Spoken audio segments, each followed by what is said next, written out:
This is Scotty Mathews, and you're listening to the Tapped Out Wrestling Podcast Network.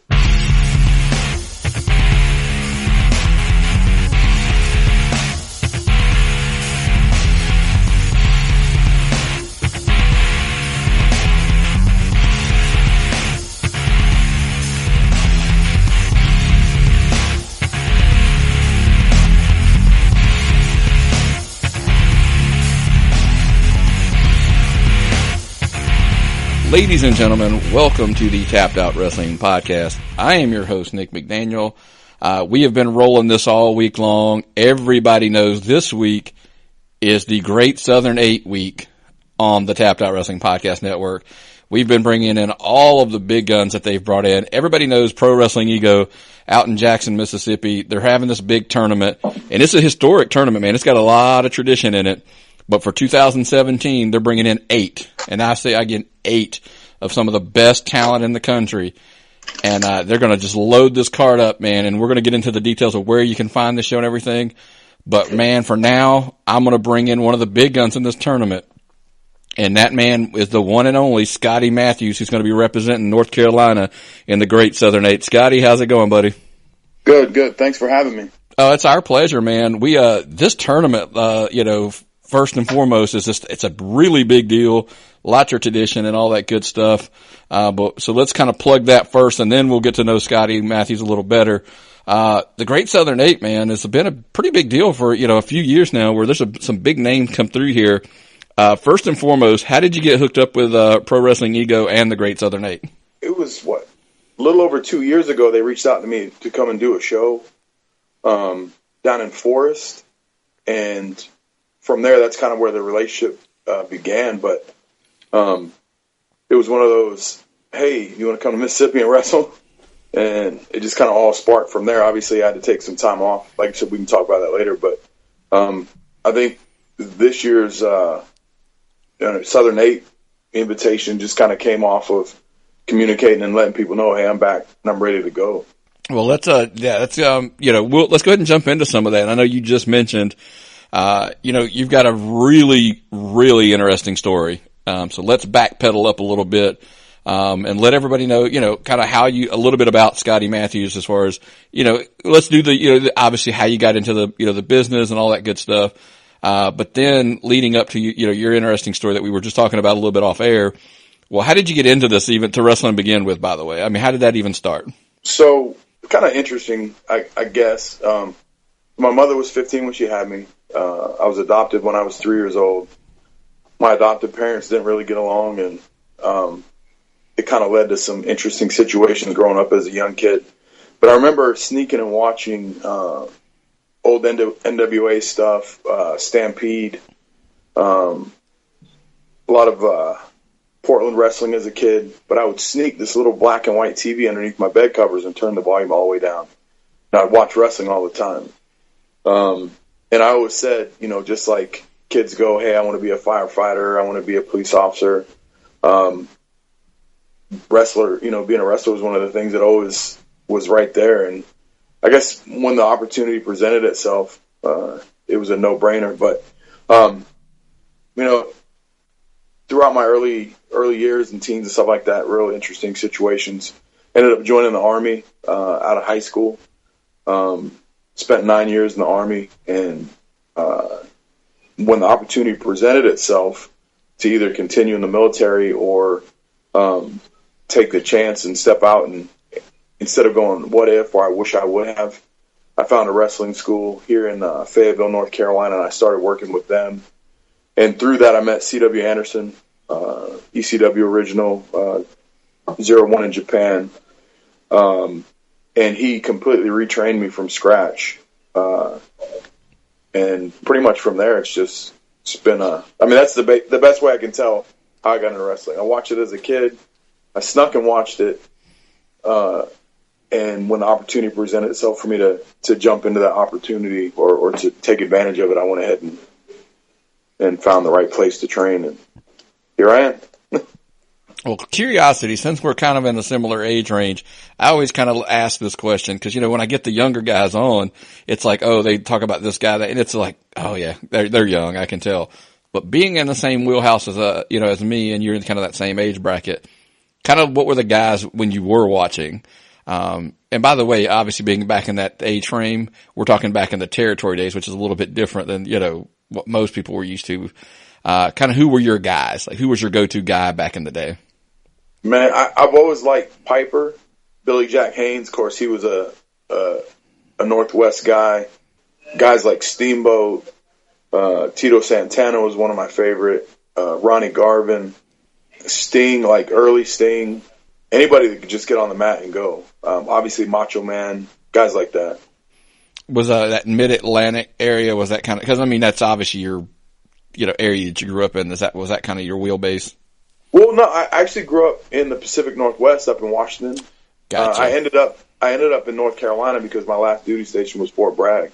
Gotcha. And I just kind of just stayed. But I was introduced to probably the Mid-Atlantic stuff, the Stampede and Portland stuff, the territory stuff. Obviously, I think the first WWF or WWE thing I watched was a VHS of one of the WrestleManias.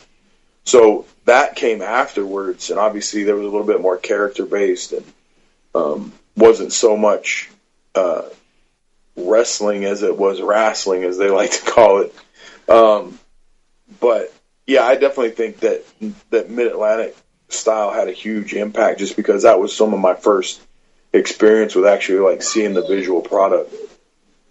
Gotcha. And, and I'm familiar, obviously, with that age range back in the day. The Portland, that the Grappler, the Roddy Piper, that whole kind of tear out there makes sense because it was very similar to the Mid-Atlantic. So I know everybody kind of thinks, how could the Pacific Northwest territory be similar? But it was more similar to, Southern wrestling, as we like to say back in the day, than WWE, EF, whatever at the time. So, yeah. The guys would literally, like, they would, I think they would go, like, through St. Louis, up into Canada, down to Portland, down to Texas, and then work their way out east. It was one of those things where, like, not understanding what the territory was back then, but now seeing the migration process, and you can look at how people's careers developed. And pretty much inevitably, the majority of them ended up with one of the big companies at the end of the day. But just that period where it was like, hey, so-and-so's gone, but then they pop up on another show, another promotions show down the road. And I had no clue at the time. I thought if I ever got to wrestle at an armory, I was making it. Like, I was a real professional wrestler, so. Well, back in the day, they did. I mean, my first, from age 2 to 12, I grew up in Florida, and every big show was in an armory, Right. So. Right. If now, I'll ask you this then: if you could take yourself back in time, which promotion do you see? Like, I really wished I could have wrestled there. Honestly, there was something about Portland wrestling that it was almost like, it was kind of like ECW in a sense, because it seems so unfiltered. Not necessarily that I'm into the the hardcore stuff or anything like that, but it was a real, like, environment. Everybody was up close to the ring. The crowds were crazy. Every match seemed like a fist fight. It just kind of, I don't know, just something about it had the, that vibe. I think, obviously the Mid-Atlantic stuff, all the Crockett stuff was a little bit more streamlined, and from a production standpoint of view. So I enjoyed that, but I think that Portland stuff was just, if somebody would have, like, bottled that and, like, added that to the modern wrestling formula, I think, there's no telling what wrestling would be like these days. We go on for days about how we wish things were a little more like the olden days, and that, of course, that's because of, our age. I'm sure that, we want it to go back to what it was like when we were kids, right? But let's get into the now, man. So you come in, you're in this business here, and now you got this opportunity, but there's been a few obstacles in your way to even get to this Great Southern 8. So why don't you share a little bit of that story with our audience, and kind of like, Scotty Mathews' challenge is even to get to the Great Southern 8 and the accomplishment that is. Well, it all started back in August of 2015. I think the last time I wrestled in Mississippi was August 21st. And after making the drive back from Forest, 2 days later, 3 days, was it 3 days later? I'm having trouble with my math. Long story short, August 21st, I was in Mississippi wrestling with Ego. The coolest thing about that is that had that been my last match with Monty Warbuck, I would have been completely happy with it. That was one of my favorite matches of all times. I don't know why, we just kind of flowed, had great chemistry. And looking back at it, there was a time where the possibility of that being my last match was, it looked pretty inevitable from the doctor's standpoint of view. But so I'm very grateful to have had that opportunity to begin with. But after making the trip, getting home, I was doing a lot of bicycle riding back and forth to work, trying to maintain my cardio and all that. And so August 25th, while riding back from the gym that I was training at, I got hit by a car, and it broke my pelvis in two places. What's better known as an open book pelvic fracture. And the funny thing about it is I hit the ground, and I'm like, I got to wrestle Saturday. I got to get back up. So I tried to stand up, and my right leg just pretty much gave out. There was nothing there holding me up. So, and I didn't make it I don't think I stood up as far as I thought I did. I may have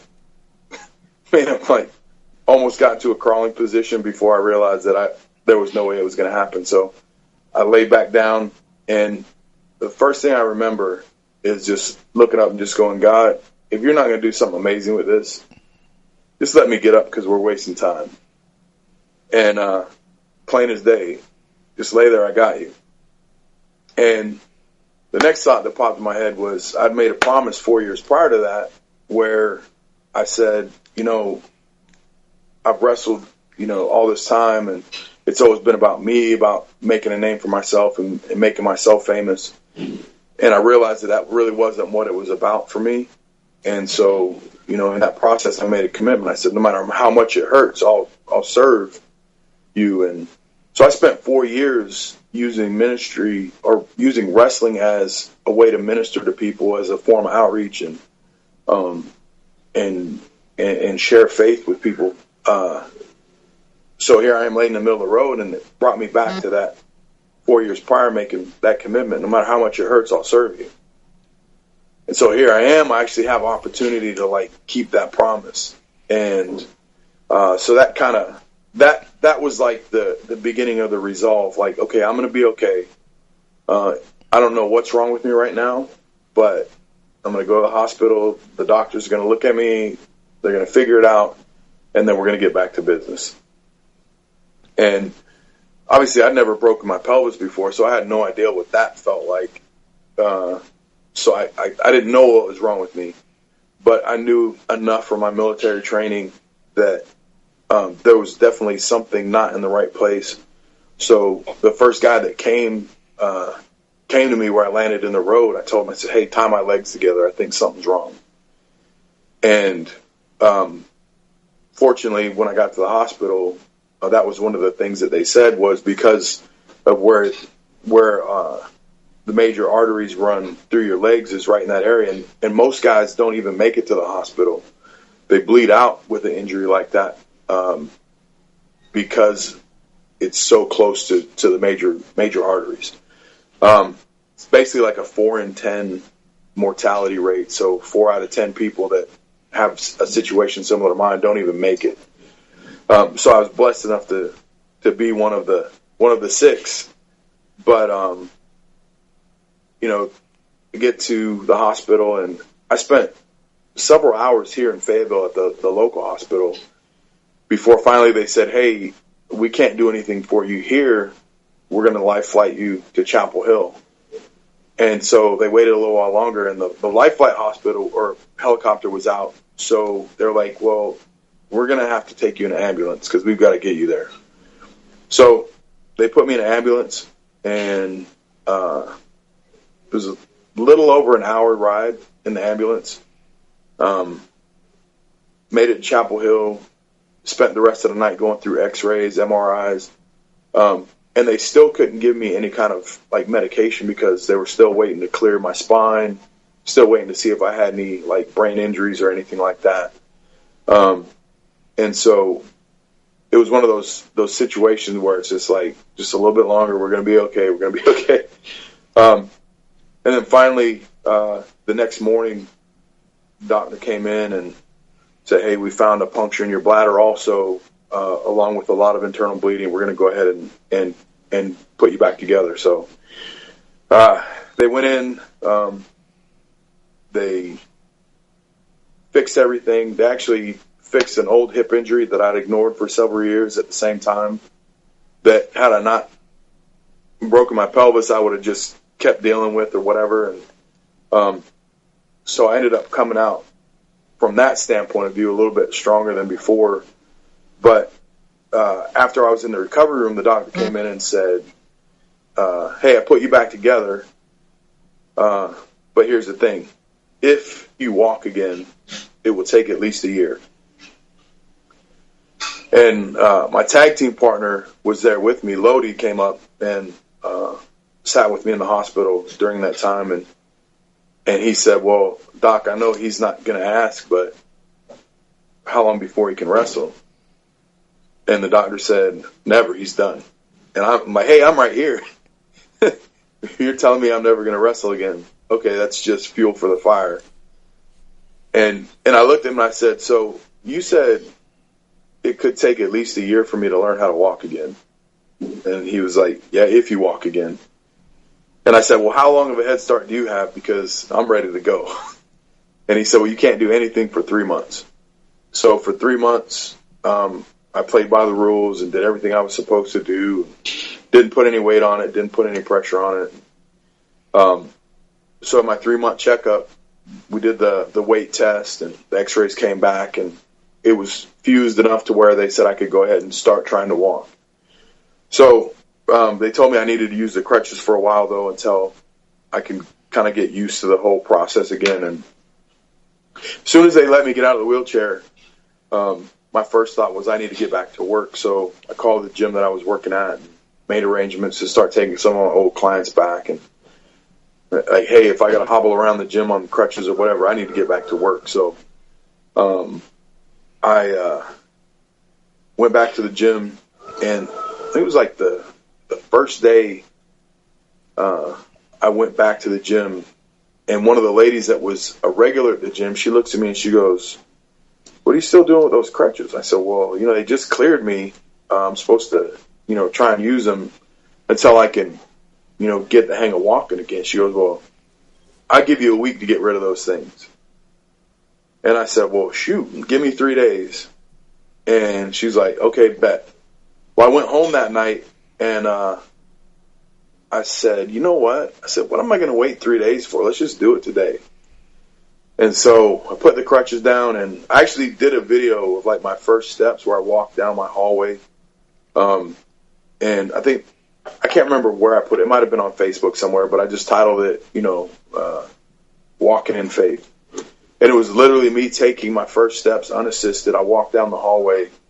And it was, again, like I said, it was just one of those things where people kept throwing me these softballs and, lobbing me some real nice pitches. And I'm like, I'm knocking all this stuff out of the park. So long story short, December rolls around. This would have been my 6-month checkup. And by that time, I'd started doing, like box jumps, and I was doing everything I possibly could to try and get myself back in some kind of physical condition. So I started doing box jumps and things like that. And when I went for the 6-month checkup, I showed the doctor the video of me doing box jumps. And he said, well, I wish you would have asked me about this first, but, your last set of x-rays that we did today, everything's good. He's like, I don't need to take any more x-rays. He goes, you're free to go back to your crazy life.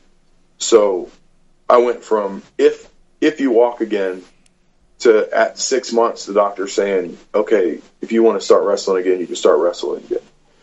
And then just to be safe, I waited until another 2 months. I did like a battle royal, I think, in February. So I gave myself a couple, some time or whatever. So I actually started back doing little stuff. And then I think it was May, my first actual match where Lodi and I actually did tag team stuff. We did a double shot, my first official bell-to-bell match. So that first road trip was actually a double shot. So we did, I can't remember the name of the town. It was this, so in South Carolina they have these turtle festivals, right? There was a turtle festival and the whole town came out for this event. So there's several hundred people watching this thing, whatever. We ended up talking the referee into jumping into the little turtle pool. And then we went to Columbia, South Carolina that night and wrestled again. And then from there, it's just pretty much been the same uphill grind to, get back on the map and back to opportunities like this tournament. Getting back into ring shape and getting the movement, it's like they always say ring shape's a little different than just being in shape, I guess. Well, there was a few things that, obviously, I was in pretty good physical shape, appearance-wise, prior to the injury, and because of, and I don't want to use that as an excuse or whatever, but because of where some of the surgical procedures took place, there's never going to be a Scotty Mathews with a six-pack again, because of the invasive surgery or whatever. So a lot of that getting back in shape and ring shape comes down to the psychological thing where, I'm never going to look like I used to look, especially, getting up there in age too. So, had to make some modifications there to, the type of gear that I wear. Like I said, just the emotional or psychological standpoint of wanting to present the best product possible when I step in front of a crowd to perform. And it's really just boiled down to getting comfortable enough with what I've got to work with, that if I'm in top ring shape and I can go, that's really what the important thing is. So I'm past that, I guess, the narcissistic phase of worrying about, looking a certain way. I obviously want to look like an athlete at all times, but I'm okay with looking like a lineman instead of a linebacker now, I guess. Yeah. That's a pretty amazing story. And that's, and I'd heard that, some of those details, obviously not all of them. And, to me, that's kind of shows the drive, the determination, and everything that you've pushed yourself through, that when these guys are like, oh, I can't do this or I can't do this, some of the guys that you hear, the wrestlers that you talk to, that I'm always, you always want that kind of an example, to me, in your locker room, that you can sit there and go, what's your excuse? Look at him. Look what he's overcome. The funny thing about it is that I go back to my days in the military, and I can remember going on the morning road marches, and as horrible as it was to put that rucksack on and walk for 4 miles, 6 miles, 10 miles, 12 miles, whatever the case may be, the drive for me to finish was always looking at somebody either to the right, the left, or behind me and going, I bet they're sucking worse than I am. I bet they're hurting worse than I am.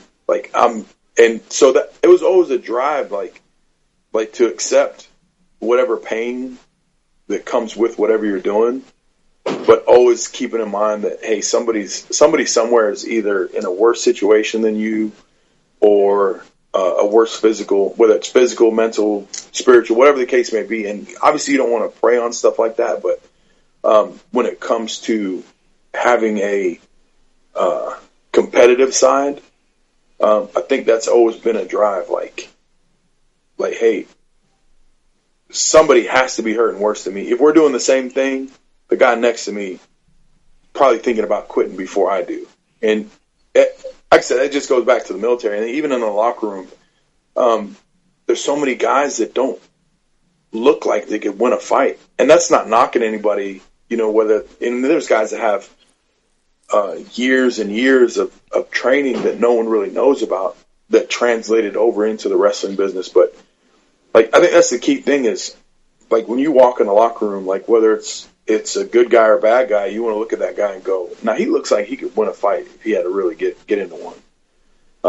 And I think that if you look at mainstream wrestling now, you can see that it's kind of leaning towards that. You still have a few characters, some of the smaller guys, some of the more unrealistic characters that are portrayed. And I think that's just to keep some of the old tradition alive, or some of the, the old, theatrics as a part of the show. But when you have an organization like the UFC, and I think Dana White, probably one of the best wrestling promoters on the planet, and he's never promoted a professional wrestling event. But again, I think that's played such a huge, combat sports has played such a huge part in what you see or what's presented in professional wrestling today. And I think that if more guys took time and took pride in creating some kind of physical appearance, or even going out and getting some kind of training that's not just, hey, I saw wrestling on TV, I'm going to go learn how to play fight. It would do so much more for the product, just across the board. Right. And back to what you're kind of, sometimes we always joke, UFC does pro wrestling better than pro wrestling at times. Yeah. And like I said, I 100% agree with you. He may not even like pro wrestling, which I don't, know Dana White well enough to know that. But but at the same time, I guarantee he's learned, he's probably watched, and it's rubbed off on him enough that and a lot of the guys, the UFC guys, are wrestling fans. Yeah. And they get it. I think one of the things with Dana too is, I bet if you sat Dana down in a room, I don't think that if he had some kind of negative feeling towards professional wrestling, he wouldn't have give guys like Brock or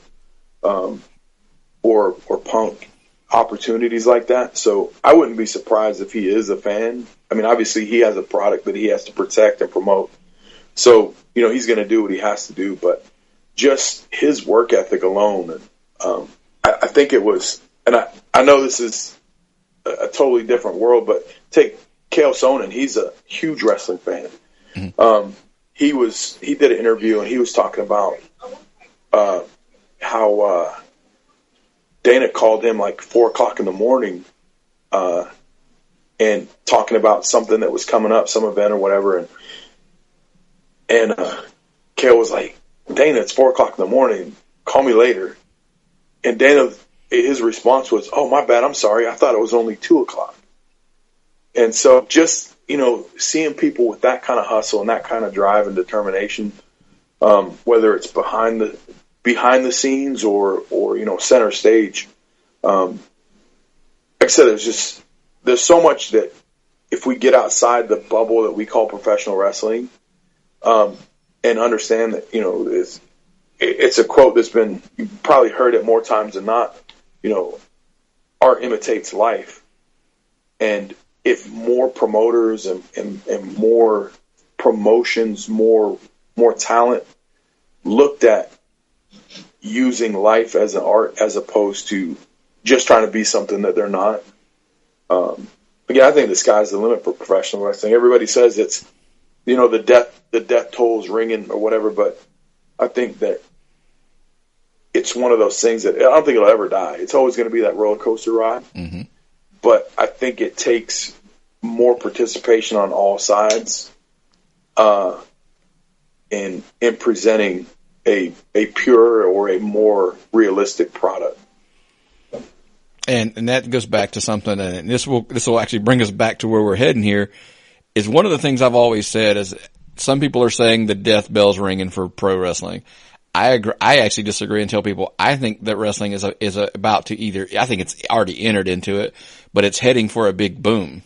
Yeah, absolutely. I just don't think it's what people think. I don't think the WWE is about to be at the point where 7 million people are watching it, that on a Monday or anything like that. I just think that it's just going to be more avenues. I know the territory system, quote unquote, is dead, is whatever, but I think the independent scene has blown back up to where there's going to be all of these places kind of together, that my biggest wish was that they could actually learn to work together more. Yeah. And I was thinking the same thing. Like if all these big promotions were smart enough, understanding that,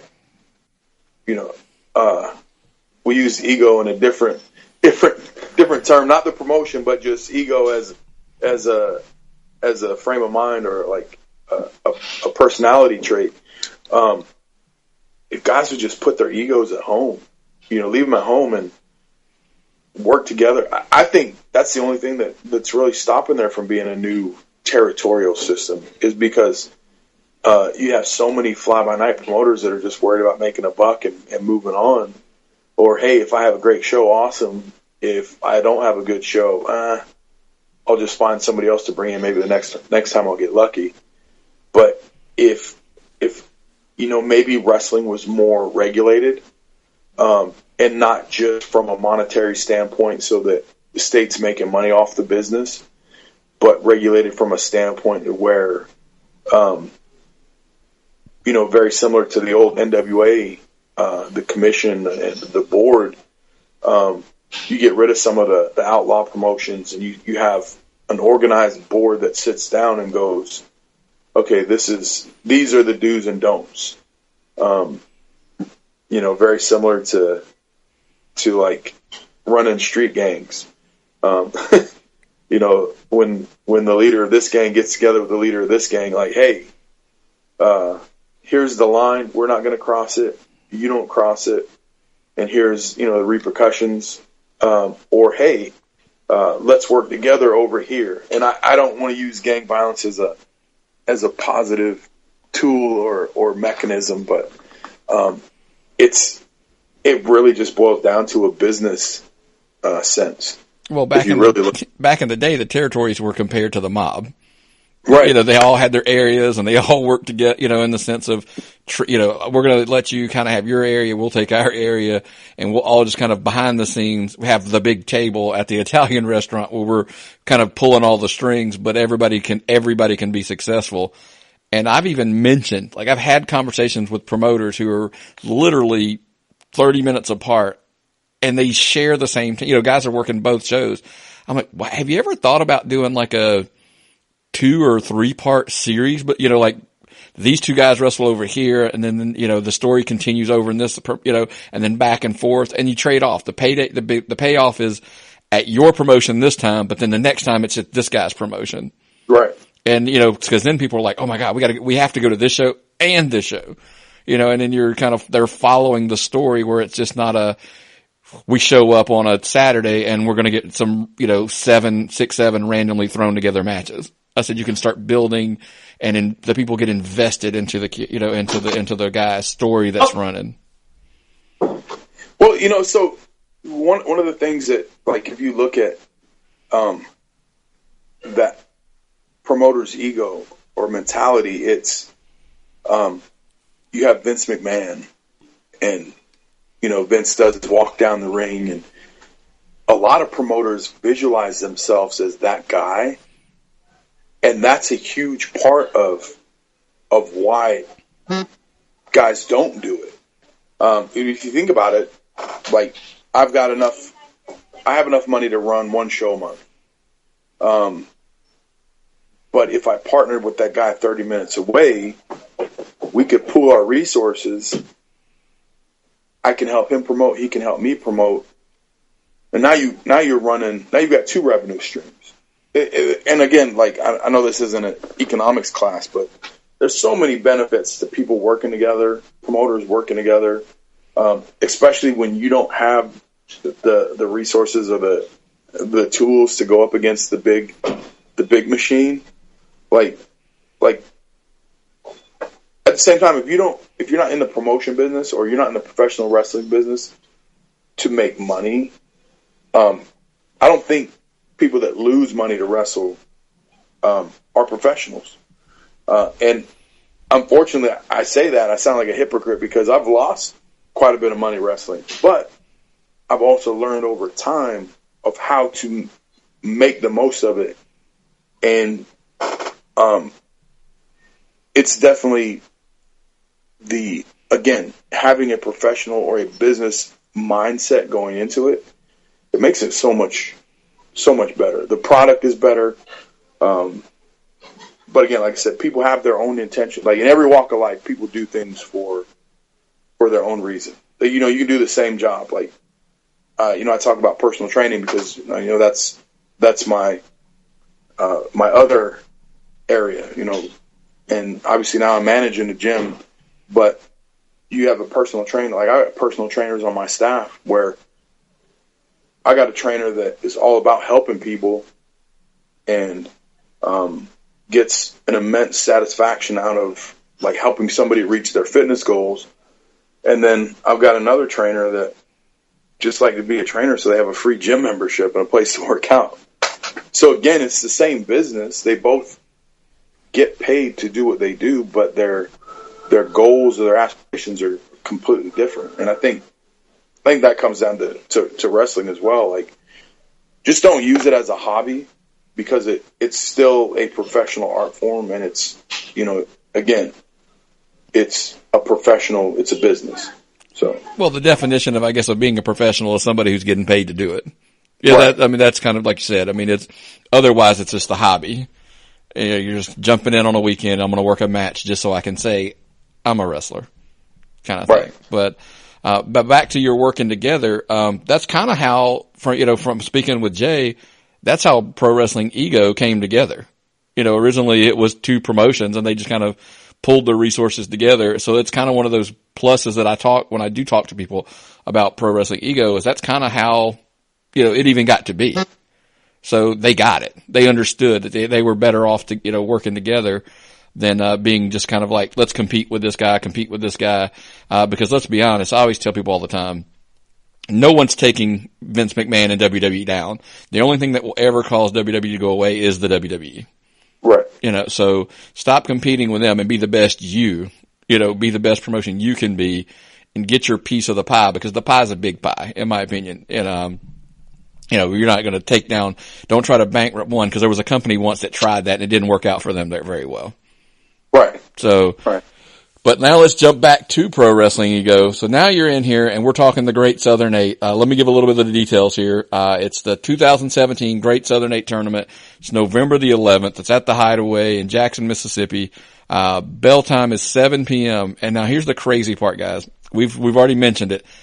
8 of the best talent in the country are coming together for this tournament. And tickets are $10. So, that's if you're 13 and up. Kids 12, from 5 to 12 or 6, and under 4 and under is free. So the value is insane. So make sure if you're even remotely in the area, these guys are they're driving hours upon hours to get here. So don't say, I live an hour away. You don't want to miss this tournament easily because, like I said, some of the best talent in the country's coming. And here's the thing. You're going to see some of these guys wrestle 3 times to get through this tournament. So that's a definite plus, especially with some of the names we're about to rattle off. But let's talk a little bit about them. So you're in this tournament, and you're actually, believe it or not, I'm only going to give you a little spoiler alert here from one of our other interviews. You were actually on the list, of possibly the ones that they thought were going to win, and that comes all the way from the top. That was Jay that said he's got you up there at the top of the list of guys he thinks can win this thing. But we would be remiss. Let's go ahead and start with everybody, and even our buddy O'Shea even said the odds on money if you were in Vegas has to be Ray Fury. That's what everybody's saying.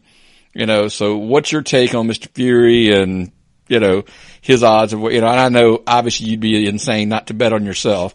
But let's go ahead and talk some of these other guys that are in this tournament and kind of see what your thoughts all are on them.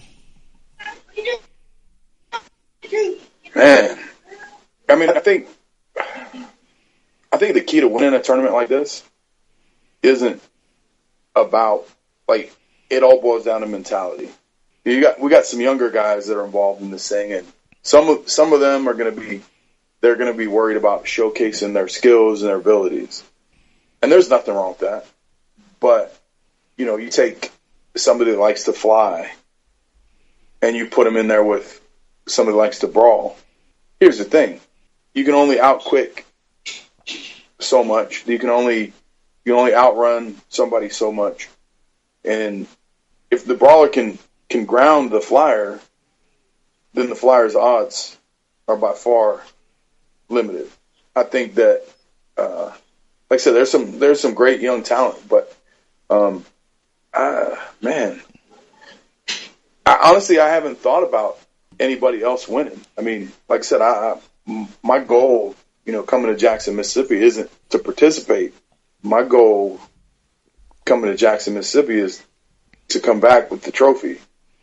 So I'm not putting any money on anybody but myself, and that's not there's nothing personal there. That's not knocking anybody's talent. What I'm really hoping for is that, at the end of the day, I wrestle 3-4 matches. Like, every guy that I'm in there with, it's a knockdown, drag-out fight. And either I got to pick them up to shake their hand at the end of it, or we're standing face-to-face shaking each other's hand. Sweat, blood, whatever the case may be. Like I said, I'm not worried about showcasing my moves anymore. Like, I want to prove to people that I can still fight, that I can still go. That's really what it's all about. So, one of the underlying stories that I keep telling is that for you, this is a phenomenal opportunity to kind of stamp and, like, I'm back, I'm better than ever, and this tournament, like I said, carries a lot of weight, around the South especially, that you went in there representing your state, obviously, but you're representing yourself and being able to, like I said, put that stamp on there and goes, no more, work. Cause we talked about a little bit, since the injury, it could be, a lot of people can be hesitant about giving you that opportunity. This opens all that back up. Right. Well, and I think too, that maybe people might be concerned, oh, he had to change his style, or he had to do this and do that. I still take the same risk. I still take the same pride when I lace up my boots. I didn't really have to change anything. I just had to isolate my resources. And again, it comes down to getting the job done at the end. When the bell rings, that's what it comes down to. So I'm gonna take it and run with it. Like, it is a great opportunity. It's something, obviously, looking at the back end of it, going, oh man, if this thing goes well for me, this could open up some doors. But at the same time, just being able to say that, hey, I did everything I possibly could to present myself in the best way or best shape or form, that really is what carries the weight. I think, you get to a certain point after 18 years of being in the ring, and a lot of the things that drive people, you go from living the dream to it's a reality. I think this is just one more step on the path. I don't know if that makes sense. There is a lot of emotional, a lot of things that I feel like other people need to see. I don't feel like I have to prove anything to myself, and I really don't feel like I have to prove anything to other people. I just want to, like I said, just present the best form of Scotty Mathews possible. So if that means crushing some people's dreams and aspirations inside the wrestling ring, then so be it. I agree, and I will tell you this: I am partial. There's one match, and I mentioned it to Jay when we were talking to him.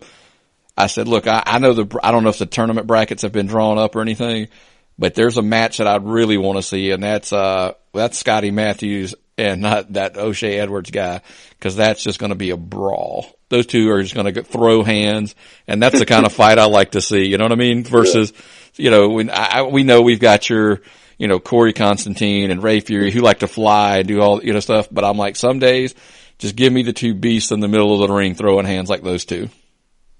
That definitely isn't a first round matchup. That's something that needs to, that's going to be a special.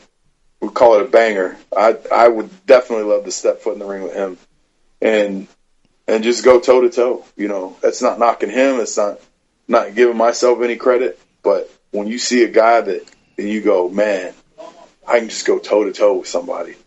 And I think that's one of the things too, is like when you're standing across the ring from somebody that has a similar mentality or, you know, similar skill set, those are the times that you get excited, where it's like, oh man, you know, this could go either way. And then you know that, hey, he's going to give everything he's got. I'm darn sure going to give everything I got. So, like I said, I don't see that being a first round matchup, and it shouldn't be, because I think that if it is, we might end up having to shut the place down. And we don't want to do that in the first round. 100%. Don't give us to each other fresh. Let us get some battle scars before they put us head to head. That way it's a fair fight for the crowd. I agree with you there. And then one of the crazy things is, but if you go through these, you know, all these guys, I mean, guys like Eric Wayne, who's got tradition, history, heritage, you know, whatever you want to call it. I mean, the kid's, you know, a third generation guy, knows every trick in the trade, obviously learning from, you know, his dad, the Ken Wayne, one of the original Mass Nightmares, who, if you're our age, you understand what that means. Yeah. So, you know, some of the younger kids are like, I don't know who that is. You know, they should, for one, if they don't. But that kind of bloodline itself kind of gives you that, you like to say an edge, but I'm always telling people, yeah, but he's still learning whether he's got that bloodline or not. Yeah. And I've actually been on a few shows with him, shared a couple locker rooms with him, never worked with him. Definitely got a heart for the business, and you know, I see him across my timeline every now and then, and so he's definitely somebody that I've got some sights on, just because I've seen what he can do, and he's a solid talent for sure. I mean, but that's the thing about, you know, I've discussed it with, you know, with Jay, with O'Shea, a lot of the interviews we've done already to this point. This talent pool is just so deep that whoever comes out of it, I mean, it's not going to be one of those tournaments you're like, well, the first couple rounds were pretty easy, you know, I just had to get, and then I fought the big, you know, the other big guy at the end. I'm like, this is a very, very deep pool of talent. So when you get through this, whoever is holding that trophy up at the end, I mean, they're going to know they've accomplished something, and something big. Oh, yeah. And so that all being said, remember now, guys, I'm going to plug it one more time too. November the 11th at the Hideaway in Jackson, Mississippi, the Great Southern 8 tournament. It's the 6th annual.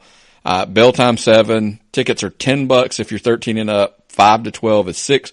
4 and under is free. So again, think about what I just said. You might get to see, you know, Scotty Mathews go through 3 men and hold that trophy up. So you're going to get Ray Fury possibly wrestling 3 times. You know, we talked about O'Shea, Eric.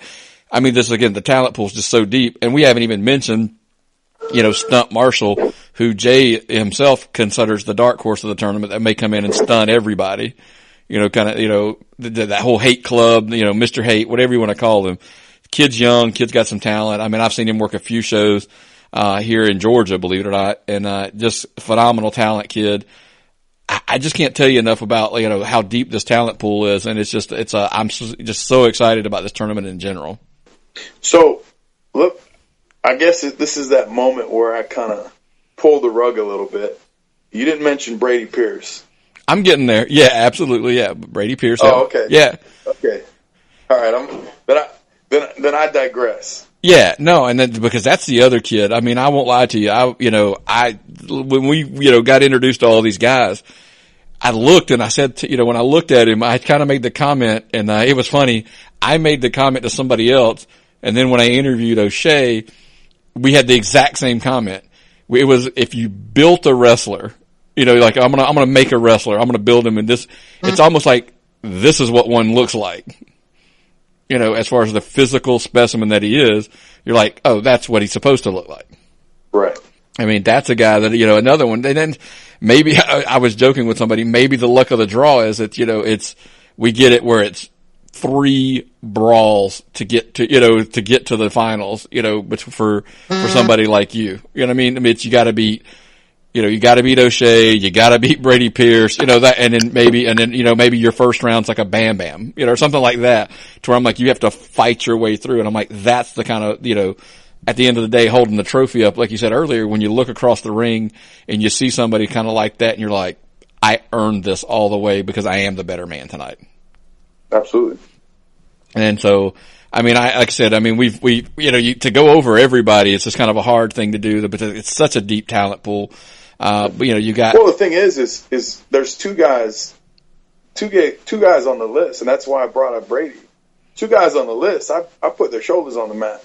So, even that being said, that doesn't outweigh the opportunity or the possibility that maybe, it's their turn.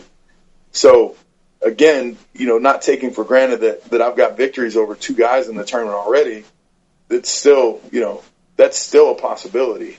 And definitely looking forward to, hey, if it's Scotty Mathews, Brady Pierce, I don't know if it's 3 or 4 now. Bam Bam and I have wrestled once. So again, like I said, there's a lot of history, just with 3 people in the tournament, not to mention the guys that are down in that area and wrestled, probably wrestled each other a few times as well. So, yeah. It is, it's like I said, we're talking about how deep it is, and it's insane. And then wrestling's a sport where on any given night, right? I mean, absolutely. We've talked about it earlier. The dangers, there's great, opportunities for a tournament like this to come out on top and what you've achieved. But the flip side of that is, let's say we talked about it earlier. O'Shea and Scotty throw hands, for that first round. And, and in the second round, let's just say what you just said. Brady Pierce, he maybe picked up an easier win in the first round. Maybe he just catches you and you just, it's the battles you got to go to get through sometimes. It may be his night. You're beat down a little more. You're worn down a little more from the first. You can try to fight through it, but on any given night, anybody can get a 1, 2, 3 out of nowhere. Yeah, absolutely. And, but that's what we're kind of hoping now. We wish you the best of luck in the tournament, obviously. That's our big thing. The Great Southern Eight's a great opportunity for all parties involved. And we wish everybody the best of luck in the tournament. And, we're trying to make it happen. Believe it or not, we're actually trying to make it out to this show. I mean, all the way from Atlanta. We're like, I know you're from North Carolina, so it's a bad excuse for my part, but it is, to get out there to see a show would be a really cool thing. And if anything can drag me out there, obviously it'd be this tournament. But, before we let you go, man, is there anything as far as how can they follow you on social media and all that good stuff to keep up with all the action that is Scotty Mathews, where to find you, any merch or anything like that? So you can check out Fearless Fight Gear. That's my, my clothing line. Fearless Fight Gear is one word. There's an Instagram page for that. There's, we got a page on Facebook.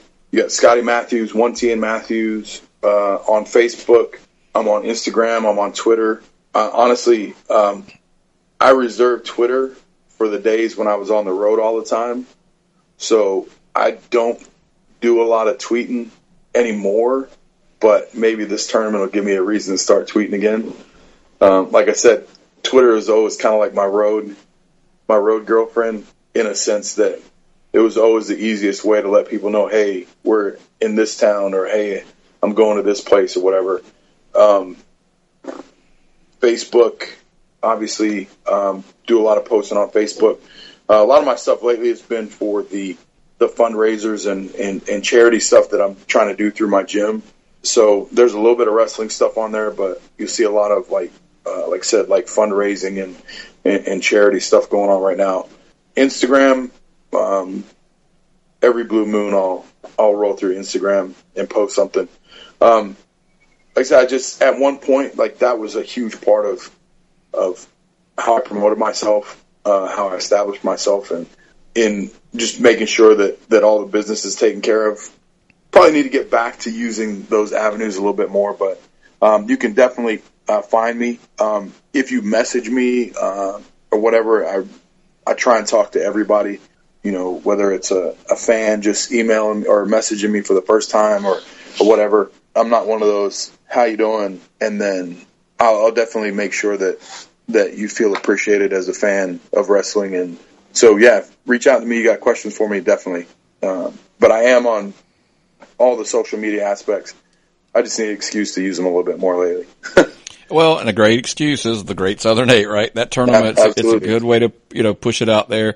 And again, before we get out of here, November the 11th, Jackson, Mississippi at the Hideaway. Doors open at 6, bells at 7 p.m. Tickets are $10 for 13 and up. 5 to 12 is 6. And I said 8 earlier and I said 6.